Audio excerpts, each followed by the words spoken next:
Today, we're stepping inside one of the largest and most awe-inspiring cathedrals in the world, the Seville Cathedral. It is a UNESCO World Heritage Site alongside the Archive of the Indies and the Real Alcazar. It is a monument of faith, power, and artistry. Let's explore everything it has to offer. We enter through the west facade on the left side, the doors of baptism. This was built in the 15th century and decorated with a scene depicting the baptism of Jesus, created by the workshop of Lorenzo Mercandante of Brittany. Tickets are around €11 for general admission. Can you imagine if you're afraid of heights and you had to install those? And combo tickets are available with the Giralda and the Alcazar.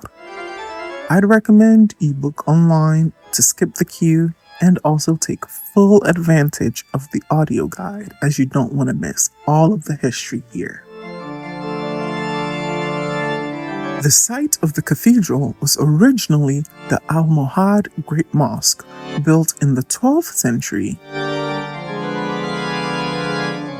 The Almohad Caliph Abu Yaqub Yusuf ordered the construction of a grand new mosque for the city in the year 1172 on the south end of the city.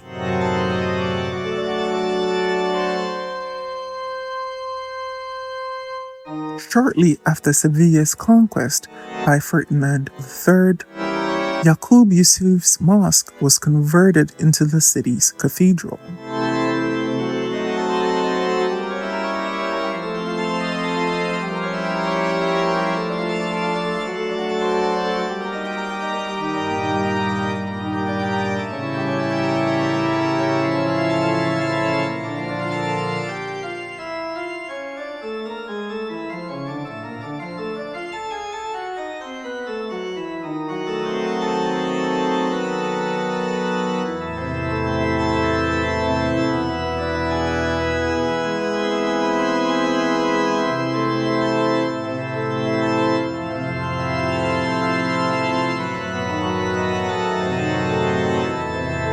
Seville Cathedral was built to demonstrate the city's wealth as it had become a major trading center in the years after the Reconquista in 1248.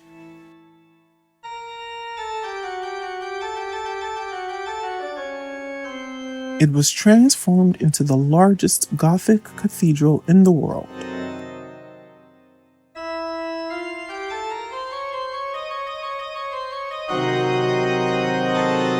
Construction began in 1401 with the bold declaration, "Let us build a church so magnificent that those who see it will think us mad." I think they accomplished that goal, and you'll see throughout this video exactly why that is.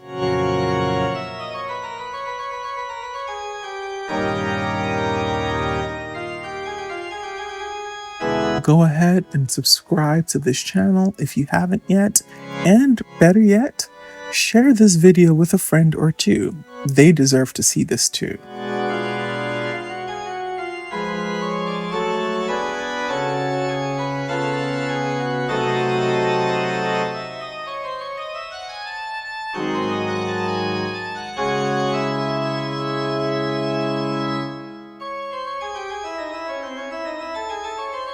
Seville Cathedral is a symphony of Gothic architecture with touches of Renaissance and Baroque added over the centuries.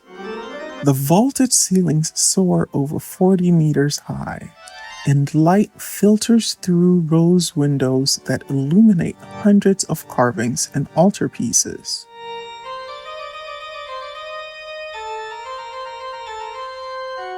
After its completion in the early 16th century, the Seville Cathedral supplanted Hagia Sophia as the largest cathedral in the world, a title the Byzantine Church had held for 1,000 centuries.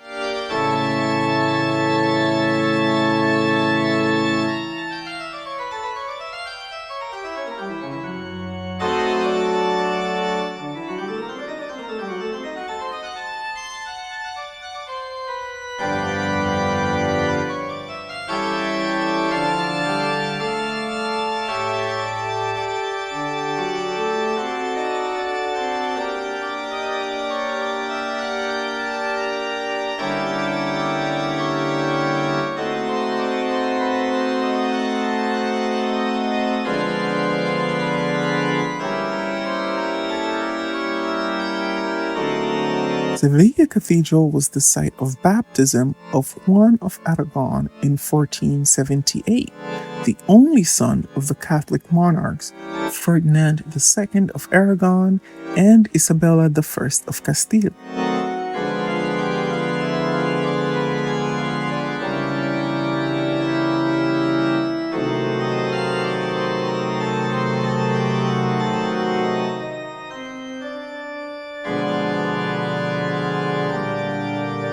Its royal chapel holds the remains of the city's conqueror, Ferdinand III of Castile, his son and heir, Alfonso the Wise, and their descendant, King Peter the Cruel.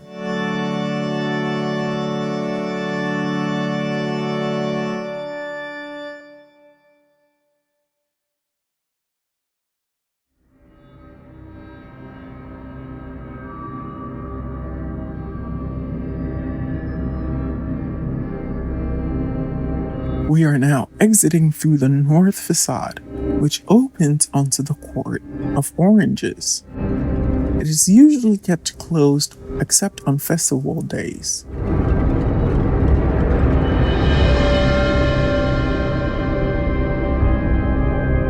This area, the Patio de los Naranjos, was originally part of the Almohad Mosque, designed by Ahmad bin Basso.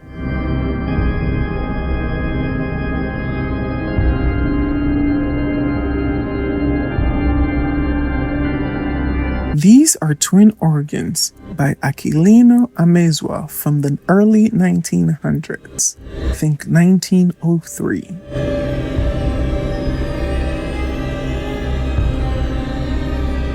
And they were reworked by Gerhard Gersing in 1996, adding some more traditional Baroque capabilities.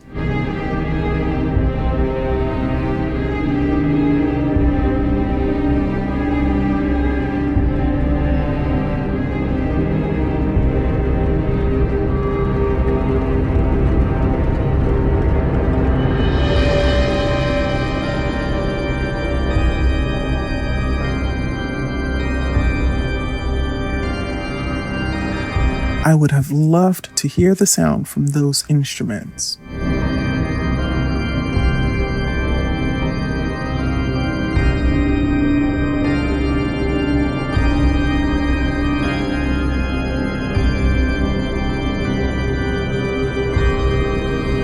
In the main body of the cathedral, the most noticeable features are the great box-like choir loft, which fills the central portion of the nave.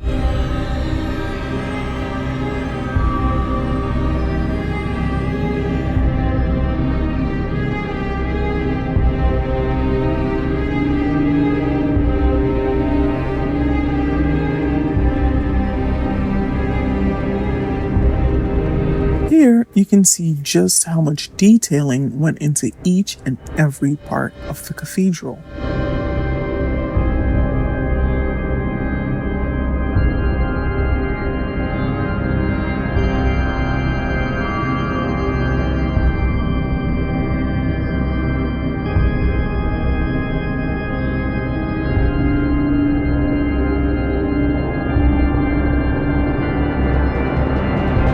Our tour guide did a fantastic job walking us through the history and architectural details of this place.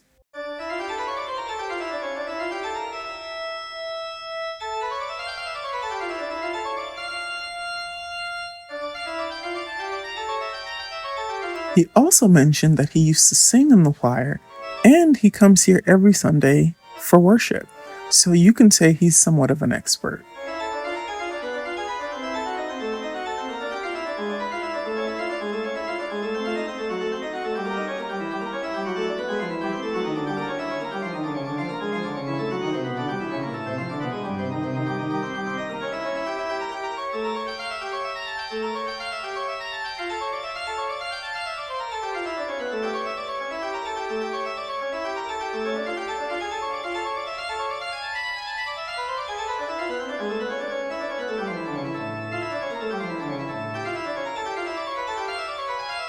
For more information, visit adventureswithjewel.com.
FYI, Christopher Columbus and his son Diego are also buried in the cathedral.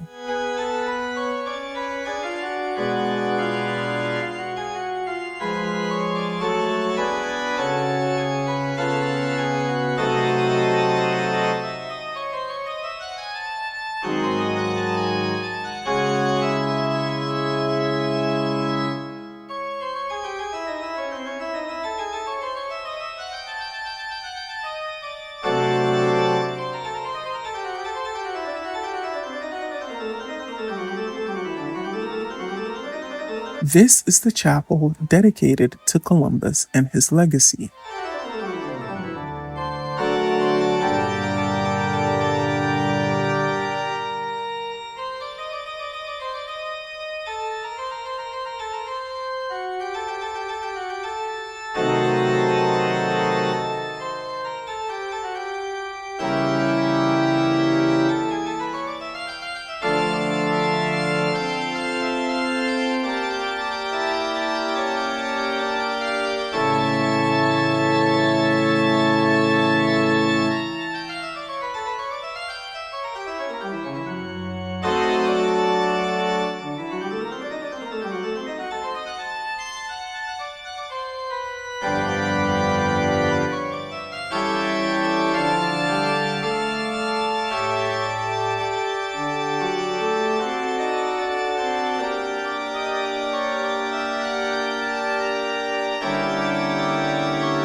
Here lies the tomb of Christopher Columbus.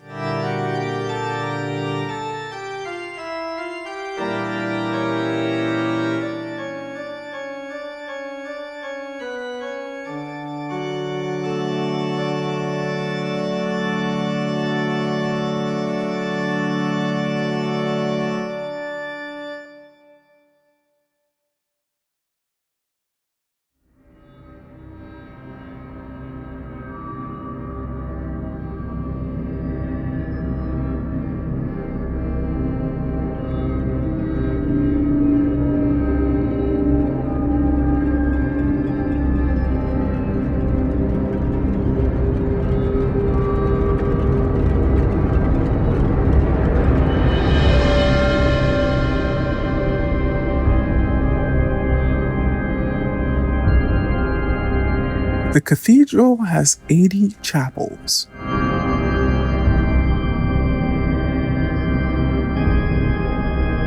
We work our way through the southeast corner of the cathedral.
No visit to the Seville Cathedral is complete without seeing the beautiful Sala Capitular, the chapter house, an eclipse-shaped, highly ornate hall that is crowned by a magnificent dome. I mean, just look at this.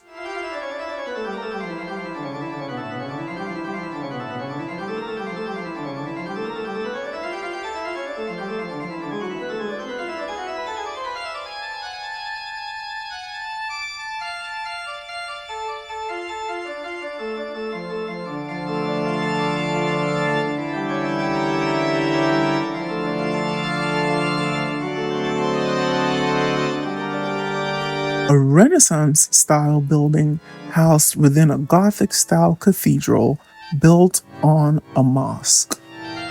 Insane. This is the interior with the Archbishop's chair on display.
Pro tip: the Seville Cathedral offers free entrance on Mondays from 2:30 to 6 p.m. So if you're here on a Monday, reserve a ticket in advance if you can.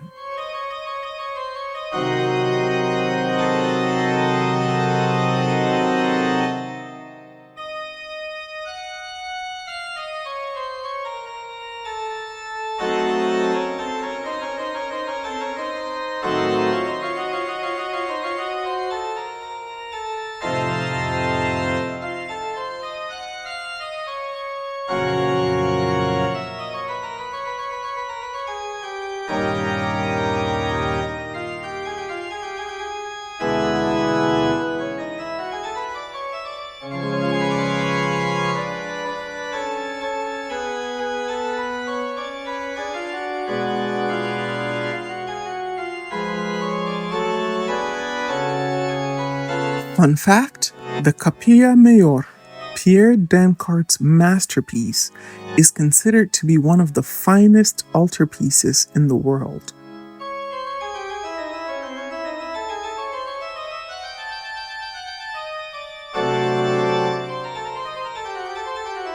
It features one of the largest altarpieces in Christendom, with over 1,000 intricately sculpted biblical scenes in gold leaf. I mean, just look at that.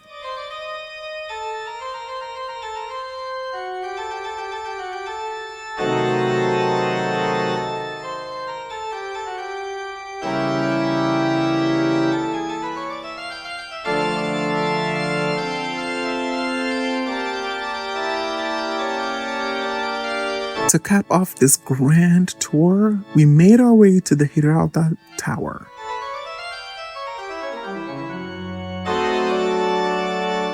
Once a minaret, it is now a bell tower. You can climb its ramped interior for stunning views of the city, which is exactly what we did. Giralda stands tall at 105 meters. That's 343 feet. It is the former minaret of the mosque that stood on the site under Muslim rule, and was built to resemble the minaret of the Qutba Mosque in Marrakesh, Morocco. While the Giralda climb is smooth, it is 34 ramps up to the top, so do not rush.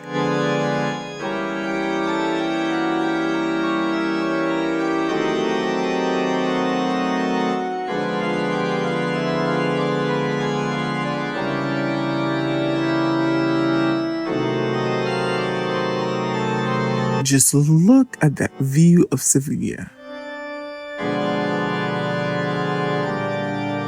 The Seville Cathedral isn't just a landmark, it's a living legacy. From Moorish foundations to Gothic grandeur, it is a place where history and devotion meet in magnificent style. Go ahead and hit that subscribe button, like this video, and drop your favorite cathedral in the comments. Join us next time as we uncover more adventures across Spain.